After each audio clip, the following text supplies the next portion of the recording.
Guys what's up, I hope आप सभी लोग ठीक होंगे। मेरा नाम है किरण। तो यार फाइनली आज मेरे पास यहाँ पर Realme X2 आ गया है एंड इस फोन को देख के ना एक चीज हम बोल सकते हैं कि Realme ने जिस प्राइस रेंज में जिन स्पेसिफिकेशंस के साथ इस फोन को एक्चुअली में इंडिया में लॉन्च किया है ना, ये चीज डेफिनेटली बोली जा सकती है यार कि ये फोन ऑन पेपर कहीं ना कहीं क्लोज टू परफेक्ट ही है। लेकिन जितना अभी तक मैंने इस फोन को यूज किया है, जितना अभी तक मैंने इसको एक्सपीरियंस किया है, ये स्मार्टफोन मुझे इतना भी ज्यादा इंप्रेसिव नहीं लगा है। कह सकते हैं कि यार मेरी एक्सपेक्टेशंस पर ये स्मार्टफोन अभी तक खरा नहीं उतरा है। एंड मेरे हिसाब से ना एक क्वेश्चन यहाँ पर ये भी निकल के आता है कि ऐसे भी क्या रीजंस है कि लोग Realme XT से अपग्रेड करके Realme X2 परचेस करेंगे या फिर Redmi Note 8 Pro को छोड़ के Realme X2 खरीदेंगे। जबकि देखा जाए तो ये दोनों स्मार्टफोन Realme X2 से सस्ते हैं। ये आता है 17,000 की प्राइस रेंज में। क्योंकि इस फोन में ना एक्चुअली में मुझे काफी कुछ दिक्कतें फील हुई है जो आगे चल के आप लोगों को भी वीडियो में पता लगेंगी। लेकिन ये वीडियो शुरू करने से पहले एक बार देख लेते हैं कि इस बॉक्स के अंदर आखिर हमें क्या क्या चीजें देखने को मिलती है। तो बॉक्स के अंदर आपको कुछ यूजर मैनुअल देखने को मिलेगी, एक कवर दिया हुआ है, 30 वॉट का वूक फास्ट चार्जर बॉक्स के अंदर देखने को मिल जाता है। साथ ही में टाइप सी केबल है, सिम इजेक्टर टूल दिया हुआ है एंड इन सब के अलावा ऑब्वियसली एक स्मार्टफोन दिया हुआ है जिसका नाम है Realme X2 एंड इसको मैंने यहाँ पर परचेज किया है इसके स्पेशल कलर में जो है ग्रीन कलर एंड ये दिखने में काफी ज्यादा अट्रैक्टिव है ऑनेस्टली। तो अभी सबसे पहले अगर मैं यहाँ पर फोन की डिस्प्ले के बारे में ही बताऊं तो यार 6.4 इंचेस की full HD plus AMOLED display देखने को मिलती है इस फोन के अंदर।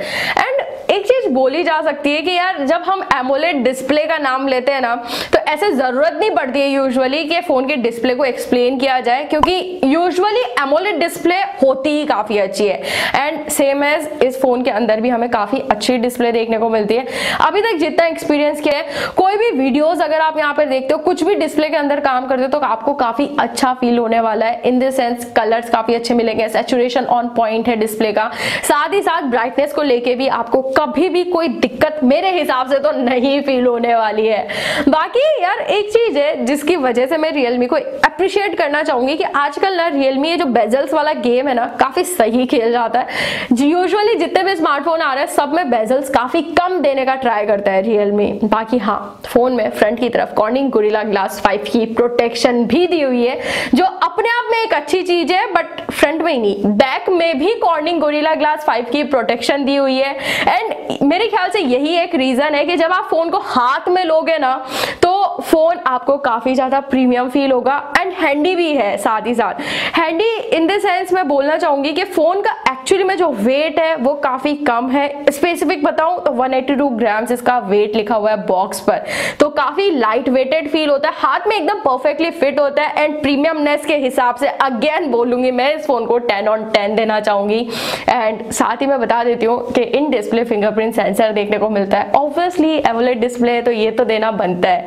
एंड इस इन डिस्प्ले फिंगरप्रिंट सेंसर के बारे में बात की जाए तो काफी ज्यादा फास्ट और काफी एक्यूरेट ये मुझे फील हुआ है। टैप करोगे फोन एकदम अनलॉक हो जाएगा, तो ये एक अच्छा फीचर है इस फोन के अंदर। लेकिन एक चीज बता देती हूँ जो मेरे ख्याल से आपको सुन लेनी चाहिए कि जब आप फोन को पहली बार ऑन करोगे काफी सारी प्री इंस्टॉल एप्लीकेशन और ब्लॉटवेयर वगैरह आपको इस फोन के अंदर देखने को मिलेंगे जो कि यूजुअली हमें मिलते भी हैं काफी सारे फोन्स में। बट हाँ, अच्छी बात यह है कि आप उन सभी को इजीली अनइंस्टॉल कर सकते हो। लेकिन मैंने यार काफी बार देखा है कि लोगों को ना कलर ओएस इतना कुछ खास पसंद नहीं आता है। हाँ, अभी कलर ओएस 6.1 से अपग्रेड करके वो कलर ओएस 7 भी लेके आ रहे हैं एंड Realme ने तो स्पेशली कलर ओएस 7 में भी खुद का एक कस्टमाइज्ड UI बना दिया है, थोड़े बहुत और भी इंप्रूवमेंट्स किए हैं, खुद का एक टच लाने की उन्होंने कोशिश करी है। उसका अपडेट आपको इस फोन में मार्च तक देखने को मिलेगा। तो जो भी दिक्कतें अभी तक हमें कलर ओएस में फील होती हैं Realme के स्मार्टफोन्स में वो मोस्ट प्रोबेबली अपडेट आने के बाद ठीक हो जाएंगी। बट हाँ, अभी फिलहाल के लिए डार्क मोड का फीचर इस फोन के अंदर है जो पर्सनली मेरे लिए एक फेवरेट चीज है। वो इस फोन के अंदर परफेक्ट काम करता है। तो मेरे हिसाब से जिन भी लोगों को डार्क मोड पसंद है तो वो एक अच्छी चीज आपको यहाँ पर मिलेगी। बाकी यार यार इन सब के अलावा ना देखने से तो ये स्मार्टफोन लगता है कि ये एक तरीके से Realme XT का कॉपी ही है, कहीं ना कहीं फोन उसी की तरह लगता है, तो हाँ बोल सकते हैं Realme XT का कॉपी है, लेकिन एक्चुअली में फोन के अंदर अपग्रेडेशन है, और वो अपग्रेडेशन जो मेजर एक अपग्रेड की गई है फोन के अंदर वो है फोन के प्रोसेसर में।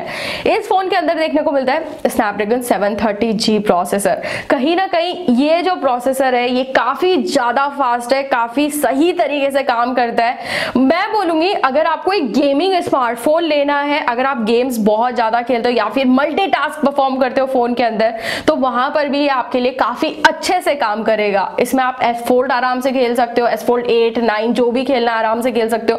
PUBG आपको यहाँ पर maximum HD graphics high frame rate तक में खेलने का ऑप्शन मिल जाएगा। एंड हाँ एक चीज बता देती हूँ यार कि मैंने इस फोन के अंदर करीबन 30 से 35 मिनट तक PUBG खेला हुआ है, वो भी हाई सेटिंग्स में। मुझे ना तो फोन के अंदर लैग्स फील हुए हैं और ना ही कोई परफॉर्मेंस रिलेटेड दिक्कत देखने को मिली है। और सबसे इंपॉर्टेंट बात, इतना टाइम तक खेलने के बावजूद भी ये फोन बिल्कुल भी गर्म नहीं होता है। हीटिंग इश्यूज आपको इस फोन के अंदर नहीं देखने को मिलेंगे।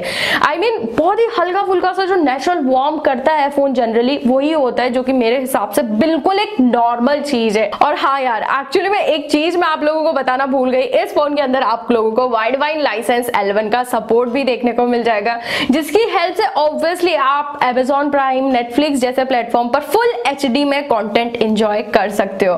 बाकी इसके अलावा फोन के अंदर आपको एक डेडिकेटेड SD कार्ड का स्लॉट भी मिल जाएगा। 2 सिम कार्ड्स के साथ साथ अलग से SD कार्ड लगा सकते हो अगर फ्यूचर में कभी स्टोरेज एक्सपेंड करना है तो वो एक अच्छी चीज है। खैर अभी अगर आगे बढ़ा जाए और बात की जाए एक ऐसे फीचर के बारे में जो मेरे हिसाब से आज की तारीख में हर किसी का कहीं ना कहीं एक प्रायोरिटी कंसर्न बन गया है, मैं बात कर रही हूँ फोन के कैमरास के बारे में।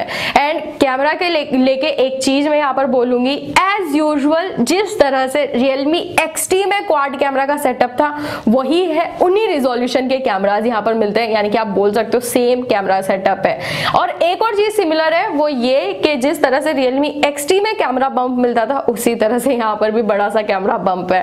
बाकी 64 मेगापिक्सल का प्राइमरी कैमरा है, 8 मेगापिक्सल का वाइड एंगल लेंस, 2 मेगापिक्सल का मैक्रो लेंस, 2 मेगापिक्सल का डेप्थ सेंसर यहाँ पर देखने को मिल जाता है। एंड टिपिकल जो Realme का UI होता है, कैमरा UI एग्जैक्टली उसी तरीके से। फोटोज की बात करूं, नॉर्मल मोड में कैप्चर करो, पोर्ट्रेट में या फिर चाहे 64 में ही देख लो, एक चीज आपको फील होगी कि कलर्स थोड़ा एक्स्ट्रा बूस्टेड आपको देखने को मिलेंगे, जो हो सकता है अगर आप ऐसे कोई सीनरिक फोटो देखो तो उनमें वो फोटोज अट्रैक्टिव लग सकती है, लेकिन अगर आप थोड़ा सा ह्यूमन स्किन टोन को कंसिडर करके देखोगे तो आपको फोटोज में एक रेड टोन यहाँ पर देखने को मिलेगी, कह सकते हो हल्का हल्का सा रेडिश टोन फोटोज में देखने को मिलती है, जो कहीं ना कहीं पर्सनली मुझे इतना ज्यादा अट्रैक्टिव फील नहीं होती है। तो ये एक इशू मुझे यहाँ पर नजर आया है। बाकी आप क्रोमा बूस्ट में भी फोटोज ले सकते हो, उसमें थोड़े से और कलर्स बूस्टेड फोटोज मिलेंगे। वाइड एंगल में भी फोटोज निकाल सकते हो, वाइड एंगल में आप नॉर्मल भी ले सकते हो, अगर आप चाहते हो क्रोमा बूस्ट तो वो भी ले सकते हो, अच्छा खासा वाइड फोटोज ले लेगा। हाँ डिटेलिंग में थोड़े बहुत कमी वहां पर भी देखने को मिलेगी। बाकी जो मैक्रो लेंस है एक्चुअली उसमें आप काफी क्लोज शॉट्स ले सकते हो, लेकिन मेरे हिसाब से मैक्रो लेंस भी इसका एवरेज ही काम करता है। बाकी हाँ अभी बताना चाहूंगी फोन के अंदर जो खास बात है वो ये कि फोन के अंदर आपको 32 मेगापिक्सल का फ्रंट कैमरा देखने को मिलता है, जिसको आप बोल सकते हो कि ये एक फोन का हाईलाइटिंग फीचर है। लेकिन अगर उस नंबर गेम पर ना जाए और नॉर्मल तरीके से अगर बात करें तो यार जिस तरह से Realme XT में 16 मेगापिक्सल में डिटेलिंग मिलती है या फिर Redmi Note 8 Pro में जो 20 मेगापिक्सल में जो डिटेलिंग मिलती है, उसी तरह से 32 मेगापिक्सल की भी कैमरा डिटेलिंग है। मतलब 32 मेगापिक्सल सोच के ये मत सोच लेना कुछ ताबड़तोड़ या फिर एक्स्ट्रा ऑर्डिनरी फोटो ले पाओगे। अच्छी फोटोज उन दोनों की तरह ही इसमें भी आपको मिल जाएंगी। काफी अच्छी शार्पनेस रहती है, काफी अच्छी डिटेलिंग कैमरास में मेंटेन होती है, अच्छे फोटोज भी आपको मिल जाएंगे।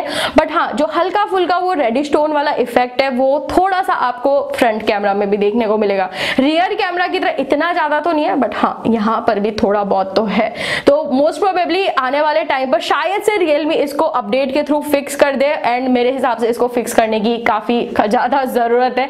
अदरवाइज कैमरा के डिपार्टमेंट में फिर मैं बोलूंगी ये इतना ज्यादा स्ट्रॉन्ग काम नहीं करता है मेरे लिए। लेकिन यार एक चीज बोल देती हूँ कि इस फोन के कैमरास को अभी तक मैंने हर एक लाइट कंडीशन में नहीं यूज किया है, ना ही फोन के वीडियोस वगैरह को इतने अच्छे से टेस्ट किया है। फोन लो लाइट में किस तरह से काम करता है वो सारी चीजें, उन सब की डिटेल आपको एक डिटेल रिव्यू में देखने को मिलेगी, तो हो सके तो उसका जरूर से वेट करिएगा। बाकी बैटरी के बारे में अभी अगर बात की जाए तो 4000 mAh की बैटरी इस फोन के अंदर देखने को मिलती है, जो कि वैसे तो नॉर्मली है, इतनी बैटरी आजकल यूजुअली हमें स्मार्टफोन्स पर देखने को मिल भी जाती है। लेकिन जो खास इंप्रूवमेंट है बैटरी डिपार्टमेंट में वो कहीं ना कहीं किया गया है इसके फास्ट चार्जर में। नॉर्मली हमें पहले 20 वॉट का वूक फास्ट चार्जर बॉक्स में मिलता था, इस बार हमें 30 वॉट का वूक फास्ट चार्जर यहाँ पर बॉक्स के अंदर देखने को मिलता है। एंड इस फास्ट चार्जर से एक्चुअली में आप थोड़ा और फास्ट चार्ज कर सकते हो फोन को। थोड़ा सा स्पेसिफिक बताऊं तो 0 to 100% आप फोन को फुल चार्ज कर सकते हो 68 to 69 मिनट्स में। लगा लो कि 70 मिनट में आपका फोन यहाँ पर फुल चार्ज हो जाएगा, जिसको मैं बोलूंगी कि हाँ भाई काफी फास्ट चार्ज हो जाता है फोन। तो अभी अगर ओवरऑल मैं यहाँ पर इस फोन को कंक्लूड करूं और बताऊं कि ये फोन आपको परचेस करना चाहिए या फिर नहीं, तो यार अगर आपको एक अच्छा गेमिंग को कंसीडर करके एक स्मार्टफोन लेना है जहां पे अच्छा प्रोसेसर देखने को मिल जाए, या फिर एमोलेड डिस्प्ले अच्छी देखने को मिले, या फिर फोन प्रीमियम और हैंडी फील हो, देन डेफिनेटली ये एक परफेक्ट ऑप्शन आपके लिए बन सकता है। लेकिन अगर आपको एक ऐसा स्मार्टफोन चाहिए जहां पर आपको अच्छे कैमरास भी देखने को मिले, तो अभी फिलहाल तो इस फोन के कैमरास इतना ज्यादा स्ट्रॉन्ग नहीं काम करते ऑनेस्टली। अगर आप ये फोन अभी परचेस करोगे तो फोन के कैमरास में दिक्कत फील होगी, हो सकता है आपको अपडेट्स का वेट करना पड़े और उसके बाद भी क्या पता फिक्स हो ना हो, तो उस हिसाब से आप देख सकते हो। बट आई होप इस वीडियो से आपको काफी कुछ हेल्प मिल गया होगा कि आपके लिए आप लोगों को ये फोन परचेस करना चाहिए या फिर नहीं। अगर ये वीडियो आपको कहीं पर भी थोड़ा भी यूजफुल या फिर हेल्पफुल लगा है तो यार इस वीडियो को लाइक जरूर से करिएगा। बाकी मैं आपको मिलती हूँ नेक्स्ट वीडियो में।